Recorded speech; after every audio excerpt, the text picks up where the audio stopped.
নমস্কার বন্ধুরা, জীবনের গল্প চ্যানেলে তোমাদের সবাইকে স্বাগত জানাই। বন্ধুরা, অনেকদিন আমার ব্লগ করা হয় না, আসলে ঠিকমতো মনেও থাকে না কিছুটা। এই যে যেমন দেখো, এই কাজ করতে করতে এসে আমার মনে পড়েছে। এগুলো হচ্ছে, তোমরা দেখতে পাচ্ছ হয়তো বড়া, কিন্তু এটা সাধারণ বড়া নয়। আমরা যে সবসময় খাই সেই টাইপের বড়া নয়, এটা একটু আলাদা বড়া। এই যে এটা বিউলি ডালে ব্যাটার করে ফেটিয়ে সব রকম করে আমি বড়াগুলো করেছি। এটা আসলে আমি একটু দই বড়া করব।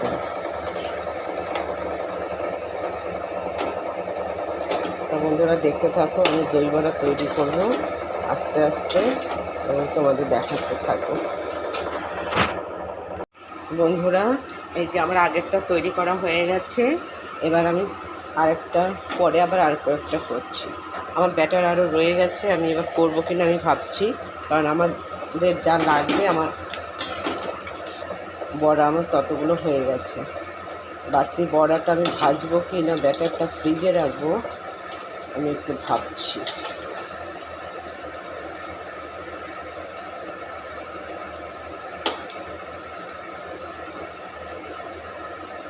আর এটা আস্তে আস্তে সিমে দিয়ে রেখেছি, আস্তে আস্তে হবে। এটা দিয়ে মৌরি একটু ভেঙে নিয়েছিলাম, ব্যাটারে দিয়েছি। যাই হোক, এবার এই যে আমি টক দই ঘরে করেছি, ঘরে করা টক দই। আর এটা আমার হচ্ছে চাট মশলা, আর এটা বিট নুন আমি ঢেলে নিয়েছি, এই টক দইয়ের সঙ্গে মিক্স করবো তাই। এটা মিষ্টি আচার আমি দোকান থেকে নিয়ে এসেছি, আমাদের মৌচাকে যে দেয় মিষ্টি আচার, সেটা আমি দোকান থেকে নিয়ে এসেছি। জীবনে প্রথম করছি, কখনো করিনি, জানি না কতটা কি হবে না হবে।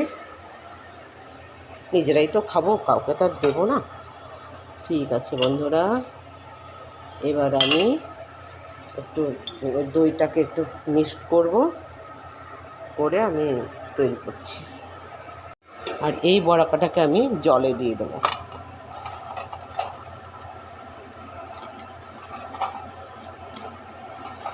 এটা তুলে নিয়ে তারপর ওই বড়াটা আমি জলে দেবো।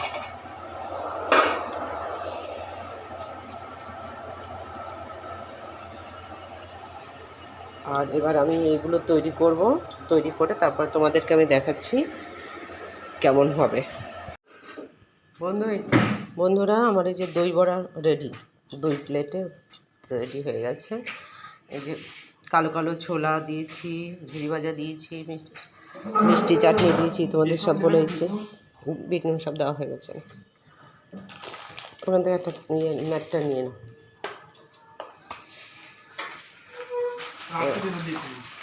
খাচ্ছে না, আমি নেব না, না দে, আটকে দে।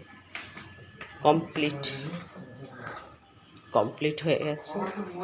এবার আমার জন্য তৈরি করে নেব। বন্ধুরা, এই যে দেখো, এবার এটা আমার নিজেরটা আমি দিয়েছি। এই ঝুরি ভাজাটা এখনও দিইনি, দেবো। আর দেখো, এটা এই যে ছেলে আর ছেলের বাবা, এই একটা আর এই একটা, একদম চেটে পুটে খেয়ে গেছে। এত টেস্ট হয়েছে, তাদের কাছে ভালো লেগেছে। চেটে পুটে খেয়ে একদম প্লেট ফাঁকা করে রেখে গেছে। এবার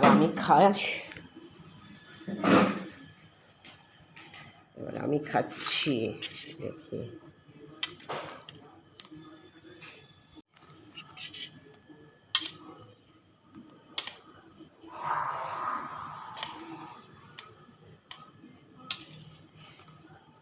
বড়াগুলো ছোট ছোট করেছি, প্রথম করলাম তো তাই ছোট ছোট করেছি। আমাদের ওই বারাসাত মৌচাকের যেমন বড়াগুলো খুব বড় বড় করে দেয়।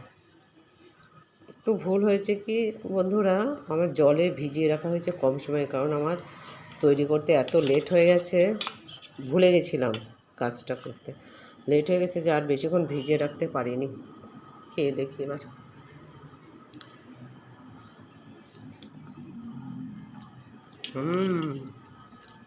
আর চাটনিটা দোকানের চাটনি এনে দিয়েছি তো বন্ধুরা, তাই সে একদম দোকানের মতনই টেস্ট লাগছে।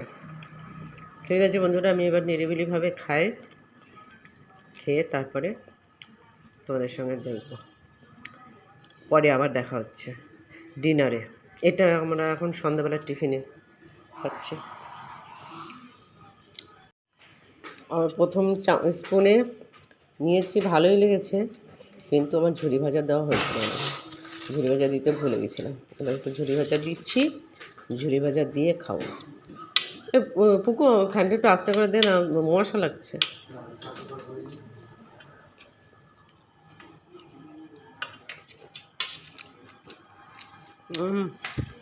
টেস্টি টেস্টি, কেউ বুঝতেই পারবে না যে আমি এটা জীবনে প্রথম করলাম। যাই হোক বন্ধুরা, দই বড়া খেলাম, ভালোই লাগছে। নিজের হাতে করে, সব থেকে বড়ো কথা যে আমি নিজের হাতে করে খাচ্ছি, সেই এনার্জি, সেই ইচ্ছা এটুকু আমার আছে। পরিশ্রম করার মতন শক্তি এখনো আছে। রস ঢুকতো না, তো মচমচে, রস ঢুকবে কেন? ঠিকই আছে, কোনো সমস্যা হয়নি, একদম পারফেক্ট আছে। দোকান থেকে নিয়ে আসে অনেকক্ষণ পরে আমরা খাই তো ঘাটা ঘাটা হয়ে যায়, একদম ভাল লাগে না। দোকান থেকে নিয়ে এসে খেতে খেতে ঝুরি ভাজাগুলো আগে মিশিয়ে দিলে পরে কাদা কাদা হয়ে যেত, এখন একটু আলাদা করে নিয়ে আসা হয়। আর হচ্ছে সেই বড়াটা দইয়ের সঙ্গে মিশে কাদা কাদা মতো হয়। যাই হোক, এটা আমার খারাপ লাগছে না, টাটকা টাটকা খাচ্ছি, নিজের হাতে তৈরি করেছি, নিজে খাচ্ছি, এটাই সবথেকে বড় কথা। তা বন্ধুরা, এটা আমাদের সন্ধ্যাবেলার টিফিন হচ্ছে, টিফিন খাচ্ছি। এবার আমাদের ডিনারে হচ্ছে কি হবে তোমাদের একটু দেখিয়ে দিই, ডিনারে কি খাবো। দুপুরবেলা রান্না হয়েছে, দেখো এটা মাছের কালিয়া, এটা দুপুরে আমরা একবার খেয়েছি। এই যে মাছের কালিয়া খুব সুন্দর হয়েছে, অনুষ্ঠান বাড়ির মতন সেইভাবে আমি করেছি, ইউটিউবে রেসিপি দেখে আমি করেছি, অনুষ্ঠান বাড়ির মতনই হয়েছে। আমার ছেলে খুব খেয়েছে, চেটে পুটে খেয়েছে, ও মাছ খায় না, এরকমভাবে রান্না করলেই খায়। আর এটা মাছের মাথা দিয়ে পুঁই শাক, কুমড়ো, পটল, আলু, বেগুন দিয়ে একটা ছ্যাঁচড়া বা ঘ্যাট বা ছ্যাঁচড়া বা যা বলো তোমরা, জানি না, আমার এই মাছের মতো তরকারি খেতে খুব ভালো লাগে, সেটা করেছি। আর একটা আছে একটা ভাজা করেছিলাম বন্ধুরা, ভাজাটা হচ্ছে, তোমরা কে কেমন খাও জানি না, লাউয়ের চোকলা ভাজা। লাউয়ের চোকলা কুটু কুটু করে একদম ঝিরিঝিরি করে কেটে ওর সঙ্গে একটু আলু আর পেঁয়াজ মিশিয়ে ভেজেছিলাম, সেটা আমি দুপুরে খেয়েছি। আর সেটা একটু দূরে আছে, এটা টেবিলে ছিল তাই তোমাদের দেখিয়ে দিলাম, এটা দূরে আছে তাই দেখাতে পারলাম না। সেই চোকলা ভাজাটাও আমি খেয়েছি। এই তিনটে আইটেম দিয়ে আমি আজকে রান্না করেছি, এটাই আবার রাতেই খাবো। আর এখন এটা সন্ধ্যাবেলায় আমাদের টিফিন হচ্ছে, অফিস থেকে আসার পরে একটা টিফিন হয়, ছোটোখাটো হাতে বানালাম, নাহলে কিনে খেলাম, কিনা টিফিনও খাওয়া হয়। অনেক সময় চা বিস্কুট বা ফল, উনি তো সারাদিন সকাল থেকে থাকে না, ফল সেভাবে ওনার খাওয়া হয় না, তাই রাত্রেও ওনাকে ফল কেটে দেওয়া হয়, সন্ধ্যাবেলায় উনি এসে ফল খায়। তাই যাই হোক বন্ধুরা, আজকের মতো এখানেই রাখছি। তোমরা আমার এই চ্যানেলটাকে লাইক করো, শেয়ার করো, সাবস্ক্রাইব করো।